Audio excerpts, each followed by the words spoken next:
Zaman hayır olsun GRT kanalında Gagauzya gün günden programması piyanonun götürücüsü Marina Tapal. Bugün Gagauzya danışanlar halklar arası muzeylerin hem muzeycilerin günü. Bugünkü misafirimiz stüdyada kendi yaşamasını bağladı bu zanatla. Bugün stüdyamızda bulunur Stefanida Astamova, Çadırlunga Muzeyin başı. Stefanida Dmitrievna, zaman hayır olsun derim size. Hayır olsun. Bugün sizin yurtunuz, isterim sizi kutlama GRT kanalının adından. Dilemeye sizin muzeyiniz çok yıl çalışsın, dolsun eksponatlarla, korusun bizim kültürümüzü, adetlerimizi, varlığımızı. Sağ olun. Bugün isterim laf etmeye sizin muzey için anladınız. Bilirim hani muzeyi kuruldu 1969 yılda. Dilsedim doğru. Doğrudum beni. Muzey bunca yıl toplar Gagauzların, ne bağlı Gagauzların kültürasından, adetlerinden, historiasından. Kaç eksponatınız var? Neyle bugün yaşar muzey? Eksponatımız bugün 10.000'den ziyade sayısı. Başlandı toplanma bizim muzeyin fondu, bizim muzeyin eksponatlar çok yıllar geri. 66 yıldan beri çadırın birinci okulunda başladı toplanma bir küçücük muzey. Bizim üretici, historia üretici Kovrik Ivan Mikhailovich öğrencilerle başladılar bir küçücük muzey kurma. Okulda bir muzey bulunardı. Sonra bu muzeyin fondu geçirildi kasaba muzeyine, açın kuruldu muzeyimiz. Hemilkin 68. yılda bir cümle müzeyi. Sonra da 69'dan beri muzey rayondaki muzey, Çadırın rayonun muzeyi. Bir sıra muzey kuruldu köylerimizde de. Ve Çadırın muzeyi oldu, onlara yine bir merkez muzeyi gibi. O yıllardan beri biz çalışıyoruz. Bir sıra vakit muzey kapalıydı. Oldukça sonra 22 yıl olacak, Yunun 9'unda olacak 22 yıl. Nice biz yeniden açtık kapılarımızı.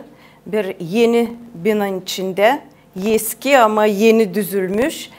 Açtık kapılarımızı da o zamandan beri hiçbir güne kapanmadığıyla, sadece pazarlar günü kapalı ama böyle hiçbir güne kapanmadığıyla biz çalışıyoruz, biz insanı kabul ediyoruz hem de eksponatlar toplayırız. Dediniz hani muzeyde şimdiki zaman var 10.000'den ziyade eksponat. Bu böyle orada muzeye dine çok mu az mı yeterli mi? Bize kadar bu yeterli bize kadar ama elbette ki bizim binamıza göre bu yeterli. Ama neler de var bizde bizim yapımız bu kadar bize denişen sonra küçük oldu. Hani lazım genişlenme, lazım daha geniş bir müze kurma, yapma, tabii onun bir diyeceğiz bir bölüm, başka bir bölüm. Biz bunu hep niyetliyiz yapma, hep ne zamansa bunu bekim yapacağız. Hani bu bizim binamız, hani eski, evvelki kalma, daha 20. yüzyılın çeketmesinden bir eski bina kalma, o çok güzel. O bizim kasabada bir arhitektura bir zenginliği, onu lazım koruma. Hem onun içinde müze kurulmuş, o çok güzel bir iş, çok faydalı, lazımlı bir iş. Hem bu yapımızı bırakma bize hem de daha bir yeni yapı kurma ya da bulma çadır içinde. Yani bize değil bizim eksponatlar hani var. Biz hepsimizi koyamayız, biz hepsimizi gösteremeyiz. Kaç zalanız var? Nasıl pay ediliyor? Hangi tematikalara göre? 4 zalımız var. Diyeceğiz öyle hani 2 daha büyük, 2 de küçük, bir fit küçücük, bir de bundan daha büyük, birilerinden de daha küçük. 4 zalımız, o çok az çadıra dini. Çadıra dini bu muzey çok küçük. İlk bizim odamız nereden biz başlayırız, biz zalımız nereden başlayırız, biz ekskursiyalarımızı, gezimizi muzeyin içinde, o etnografiya bölümümüz orada biz anladırız. Bizim yef adetler için, rubalar için, dokumak işler için hepsini ne insan kullanarmış, ne yaparmış insan, ne zanatla uğraşarmış insan. İkinci bizim zalımız hem üçüncü de bir küçücük zalımız. İkinci zalımız bizim o istoriya, çadırın istoriyası. Bir zalın içinde bütün çadırın istoriyasını, bütün bizim istoriyamızı. O çok az. Biz onu sayın böyle bir abzor gibi gösteririz. Sonra bir küçücük salonumuz bizim, orada bizim sergilerimiz oluyor. Yani değiştiririz o sergileri. Hem de bizim kültürümüz. Gagauz bizim ansamblerimiz, kadınca ansamblimiz, bizim anılmış opera sanatçımız Kurudimov'çın, Stepan Kurudimov'çın orada bir küçücük sergimiz, büyük sergi yapma gene yok yer. Ve dördüncü bizim odamız kilimler. Bizim Gagauz kilimler çadırda. Hani biz araştırırız, buluruz o kilimleri biz oraya koyarız. Nasıl geçer bu proses eksponat toplamak? Kim getirir onları? Siz kendiniz dediniz hani işçiler sanırım hani onlar da kasaba içinde araştırırlar. Ama insan kayıl mı kendileri çıkarırlar mı size desinler diye var eksponatımız alın buyurun koruyun. Burada bilirsiniz mi o yol iki tarafa yol. Hani biz daha çok insan arasına çıkarken televizyon yardımından, radyo yardımından, gazete yardımından insanın arasına daha çok çıkarken geri doğru da bize var cevap geri doğru da geliyor insandan. İlk yıllardan ben başladım çalışma elbette ki ben daima giderdim insanın arasına arardım o eksponadı bu eksponadı. Şimdiki zamanda arayırız sadım onu hani çoktan niyetliydik bu eksponatı bulma. Ya da ben bilirim ki bu insanda bu iş var. Ben giderim ona anlaşırım, isterim, konuşuruz, ederiz. Ama daha çok insan bize getirir, kendisi getirir bize. İnsan bilir, insan görür. Televizyonda mı, gazetede mi bizim statyalarımızı okuduğuyla insan anlayır hani lazım getirme. Dil çoktan internette de ben bu fotoğrafı koydum. Getirdiler bize bir küçücük bir kilim parçası. Ama bizim eski örneklere göre, eski ornamentlere göre yıldızlı ornament, 8 kenarlı yıldız çiçek gibi yapılı. O bir Gagauzların çok evvelki daha evvelki Türklerden çekilen bir simbol, güneş simvolu. Biz sadece bilerdik. Hani böyle kilimler Gagauzlarda vardı. Biz sadece eski fotoğraflarda görerdik. Hani böyle kilimleri dokardı bizde çadırda insanlara. Şimdi biz onu bulduk. Güzel, onun benezi soluk değil, bize değil o çok önemli, yani korunmuş güzel bu yıllar içinde. Biz bu kilimi gittim eksponat, başka bir eksponat alma, da bunu gördüm diyeyim, bunları da alacağım ama bunu da verirsin ne? Çok sağ ol sana söyleyeceğim, iyi al der kızım. Bir ihtiyar 80 yaşında karı der ya al kızım, o bana dil lazım. Sen bilmiyorsun ne kadar adan o bize lazımlıydı. Bir örnek gibi böyle kilimler bizde vardı. Ne yazmansa varmış böyle kilimler. Ben sanırım çoğu pindiğinden şimdi kendi tavanlarına köylerde, kasabalarda insanlar bulaşıklar çok eksponat angları korunmuşlar orada. Yani hiç bilmiyorlar. Hani o eksponat. Bu tematikalar ne soy araştırmalara dini, ne soy ayrılırlar, nereden onları seçersiniz, ne soy bütün ilerler muzey işi. Biz her yılın çeketmesinde başında biz kendimize dini kurarız. O temaları, anglarını biz bu yıl araştıracağız. Hangi tema bize değil en önemli, hangi tema bizde az araştırılı, o temaya daha çok vurgulama, o temayı daha çok o temaya göre eksponat arama, bilgi arama. Da başlayırız sonra biz bir plan yazarız da ona göre başlayırız sonra araştırma. Hem bilgileri araştırma, kaynakları araştırma, ne anda yazılı, ne anda bunlar için anlatıldı, söyledildi, yazıldı. Hem de eksponatları bulma, eksponatları onlara göre, bu temaya göre eksponat bulma. Daha çok oluyor öyle hani biz eksponat bulduğuyla o zaman başlayırız araştırma. Çünkü anlayırız hani bu tema bizde saklı, bize değil daha açık, daha araştırılmadık kaldı. İnsan getirir eksponat. Dil çoktan getirdi. İnsan da söyledi hani bir kofe ütme, kofe ütme bir küçücük bir yel maşinası getirdi. Ama siz o der ben bilmiyorum ne anda neydi ben satın aldım çok yıllar geri. Biz açan başladık araştırma çıktı yüze. Hani o 19.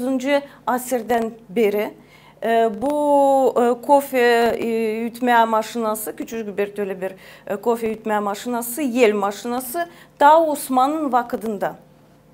İnsan bilmez. İnsan der ben onu der belki satacağım, belki o pahalı iş, belki ben onu satacağım ama der parayla ben uzağa der bu parayla ben uzağa gitmeyeceğim. Önemli olsun müzeyde bulunsun. Siz der onu araştırın, siz bilgi arayın, siz o insana güzel anlatırsınız, sağ olun, güzel anlatırsınız insan da bilsin, gençler de bilsin bizim historiyamızı. Önemli hani insanlar dil sade eksponatlarını getirirler ama fikrinde de anlayırlar hani bu iş önemli hani zengin onları koruma dil satma bu da bir önemli iş sizin sanırım hani işinizde ama hep o kadar müzeyin davası terbiye etmek davası var mı? Öğrenciler kaç sıra gelirler size leksiyalarını geçirme ne gösterirsiniz onlara ne meraklandırır onlara bugünkü gün? Öğrencilerle biz böyle başladık çalışma. Öğrenciler sabahleyin saat 8'de yarım 9'a gelirler okula, liseye de liseyin içinde bulunurlar bütün gün. Çıkmış uşak saat 3'te mi 4'te mi liseyden o aç, o yorgun, o gider eve, o dinlenir. Anası babası da telefonda ne andıysın uşağım, niçin gelmiyorsun eve, gel eve. Uşaklar bütün günde bulunarken lisede ya da okulda, gimnaziyada onlar yorulurlar. Onların bu günü biter. Biz onları da beklersizdik, oturarsızdık da beklersizdik. Biz onları 100 yıl bekleyeceğiz. O yüzden biz başka türlü çalışırız. Biz onlara gideriz, hem onları çağırırız bize. Onlara gideriz, anlatırız temaya göre. Onların ders giderken de bu temaya göre bizim de anlatmamız. Bilirsiniz mi müzeler onlar çok önemli bir bilgi kaynağı. Ne var bizde? Onlar belki kağıtlarda yok. Öğrenmek kağıtlarda yok. Belki evde insanda böyle işler yok. Biz anladarken uşaklar daha çok historiyamızı bilirler. Daha genişten, daha derinden bizim historiyamızı bilirler. O yüzden de böyle burada da der mi iki taraflı yol. Sonra da biz onları çağırırız müzeye. Çünkü müzeyi sergilerde görmeye uşaklar lazım görsünler. Biz hepsini götüremeyiz, hepsini de gösteremeyiz onlara gittiğini. Ama öyle var günler. Açan onlar bize gelirler. O gelecek gene böyle bir gün, birinci günü açan bütün dünya uşakların yortusunu kutlayırlar. Biz böyle bir çok meraklı çalışırız, çok meraklı böyle sergileri kurma. Hani interesli olsun, meraklı olsun uşaklara diyene. Ne yapacağız bu yıl ben daha söylemeyeceğim sonra. Bilgilenecek, geldiğinde görecekler. Ama açan biz koyduk bizim arkeolojik eksponatları. Çok insan geldi, çok uşaklar geldiydi. 200 kişi ben daha sayardım. Sonra ben vazgeçtim saymanı için ki pek çok geldiler. Sonra bizim historia uzunluğunda para kullanan paralarımız, bizim Türk Osman parası, Rus'un parası, Rumunların parası, onları hepsini açan koyduk. Gene bir viktorina uşaklara dini yaptık. Gene pek çoktu. Bütün günde gelir 200'den ziyade kişi. Bu bir gün açan biz hem de bizim yurtumuz açan biz yurtumuzu kutlarız. Gene uşaklar gelirler bize. Bu ne kalsa yaşayanlara ama halklar arası misafirler sık mı gelirler müzeye ne söylerler? Ne sizi ayırır başka müzelerden? Bilirsiniz ben çekedersiyim sayma parmaklar yetişmeyecek hangi halklardan bize geldi insanlar. Yandan da her bir taraftan, dünyanın her bir tarafından gelirler. Türkler ya da burada Avrupa'dan kişiler gelen, onlar bize de inşallah sonra dil misafir, o kadardan biz onlara sınaştık. O kadardan daimaca onlar sık sık bize gelirler. Elbette ki bizim turizm endüstriyamız genişlenirken endüstriyemiz, turizm endüstriyemiz elbette daha çok gelecek bize turistler. Daha çok bizim kapımıza gelecekler, bizi gelecekler görme, bizi gelecekler bizimle tanışma, bizim karakterimizi, mentalitet, bizim bakışlarımızı öğrenme. Diyeceğiz siz bu turizm endüstriye adım yaparsınız mı? Hani internet sayfanız var mı? Hani bunlar şimdi bu 21. asırda bu önemli bir aspekt bizim yaşamamızda. Hani büyük internet sayfalarsız diyeceğiz kimsenin geleceği yok. Hepsi orada savaşır, ilerletmek kendi işini. Sizde var mı bu iş? Doğru. Bizde var, bizim var bir internette blog. Hem de sayfalarımız var internette. Facebook, Odnoklassnik böyle bir kaynaklarda var bizim sayfalarımız. Çok insan onları seyreder, biz bakarız. Kim bizi görür, ne andan insan. Sonra bir interesli tema biz yazarsaydık, telefon açarlar bize. Orada var telefonlar da bizim hepsi var. Bizimle buluşma çok kolay internette, telefonda. O yüzden biz dil çoktan böyle bir tema yazdık internette, hacılık. Hani Gagavuzlar ne yazmazsa bugün de var ama ne yazmazsa 20. yüzyılın çeketmesinde daima hacılık giderdiler. Da bu temayı biz yazdığına telefon başladılar açma her bir taraftan, Ukrayna'dan, Rusya'dan, Bulgarya'dan, Rumanya'dan, her bir taraftan Bulgarlar, Gagavuzlar, Ruslar hepsi kim bu temayı araştırır, hepsi kim bu temayı yazır, kim ister bilmek, kim adını meraklı, hepsi başladılar telefon açma. Hep gene böyle biz yazdık gene bizim saytımızda. Bir tema açıkladık medisina, bizim doktorlar, bizim vraçlar, bizim poliklinika, больницanın historiasından. Çak Paris'ten bir insancık, genç araştırıcı geldi bize, Fransa'dan geldi bize, bizimle buluşma, bizimle tanışma, daha derinden bu konuyu araştırma, o bir araştırıcı. O yüzden İnternet elbette ki, internet o büyük bize dini yardımcı. Hem de kağıtları, kaynakları araştırma dini, bize dini gene bu yardımcı, çok büyük yardımcı bize dini. O yüzden ben uşaklara isterim söyleme, uşaklar siz internette girdiğinin sadece TikTok bakmayınız. Her bir arşiv orada var internette. Her bir bibliotekalar, dünyanın en büyük bibliotekaların kağıtları var orada. Onları var nasıl açtığıyla okuma, bilgileri kazanma, o bilgileri siz belki hiç bilmezdiniz. Şimdi elbette ki uşakları zor ayırma internetten, kompüter yönünden ama geldiğinde ne en pek şaştırır onları gördüğünden müzeyde? Dokunduğuyla, yokluğuyla, dokunduğuyla o başka bir iş. Biz bilirsiniz müzeyde var öyle laf, dokunma, değme. Patride çıkarma. Patride çıkarma. Biz deriz öyle, dokun, bak, otur, o yokla, neden yapılı, nasıl çalışır, nasıl yapar, niçin ki o çok önemli uşaklara değil. 10.000 eksponat, 10.000'in üstüne eksponat. Elbette ki onlar hepsi pahalı, onlar pahasız, bence deme. Ama hep o kadar. Hangi eksponat en unikal sizin müzeyinizde? Bizim müzeyimizde bize dini çok pahalı, çok önemli bize dini, çadıra dini, Gagavuzlara dini. O Mikhail Çakır'ın kağıtları.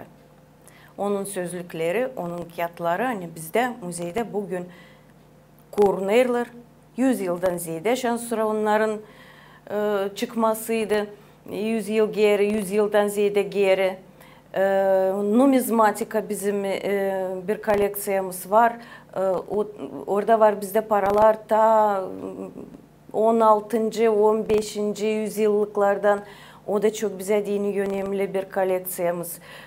Fotoğraf koleksiyamız, çadır için, eski Gagavuzların yaşaması için, adetler için. 4000'den ziyade fotoğraf bizde var. Video, audio eksponatlarını biz çıkarırız, yazarız. Bizim folklor, hani biz folklor türküleri yazarız, masalları insanın nedir biz yazarız onları. Bu da eksponatlar çok önemli. Çünkü O türkü yani 80 yaşında babacık çalmış. Babacık daha 80 yıl yaşamayacak. Daha birkaç yıl geçecek, daha 10, 20, 30 yıl. Kim o türküleri bilecek? Kim onları bize din çalacak? Niye bizim folklorumuz o zaman küçülecek? O yüzden bu türküleri lazım yazma, lazım onları koruma da verme bizim şimdiki gençlere kim o türküleri çalıyor. Bizim yortularımızda, festivalimizde bu türküler de çalınsın. Çok güzel evvelki türküler var. Stefanida Dmitrievna, siz müziği yöneticisi olarak müziğin geleceğini nasıl görürsünüz? Mutlanırız. Hani bizim de yaşamamız doğrulacak. Hani bir kötü bir zarar, bir kötü işler olmayacak, usluluk olacak. Bizim de çalışmamız ilerleyecek. Niçin ki bilirsiniz yani biz çok bağlıyız o oluşlarla, hani bizim dolayında olaylar Moldova sınırlarının dışında, Moldova içinde ne olur bu oluşlar hepsi kuşku bize dini gelir, onlar bize dini çirkin gelir, o üzere biz hepsimiz mutlanırız. Hani bu kara kanat bizim gökümüzü kaplamayacak, bizden güneşli saklamayacak ve biz yavaş yavaş adım adım ilerleyeceğiz ileri doğru da. Çok mutluyuz ona, çok mutlanırız ona. Hani halkın fikri, halkın ileri doğru gitme isteyişi ilerleyecek ileride. Yensiyecek hepsi bu zorlukları ve biz kültürümüzü, bizim historiyamızı araştıracağız, kültürümüzü insana göstereceğiz. O bizim zenginliğimiz. Sağ olun Stefanida Dmitrievna. Hani bugün oldunuz misafir bizim stüdyamızda. Tabi sıra biz sizi kutlarız, sizi bu yortuyla dileriz ki hepsi işleriniz, anglarını koyduğunuz plana bu yıla hepsi aslıya çıksın. Geleceğiniz de olsun müzey tarafından, uşakların tarafından sorumlu. Hani yaşasın, işlesin, korusun bizim adetlerimizi, hem historiyamızı. Sağ ol. Buyurun müzeye. Sağ olun. Gagauzya Gün Günden programması yetişti kendi sonuna. Siz kalın bizimle GRT kanalında.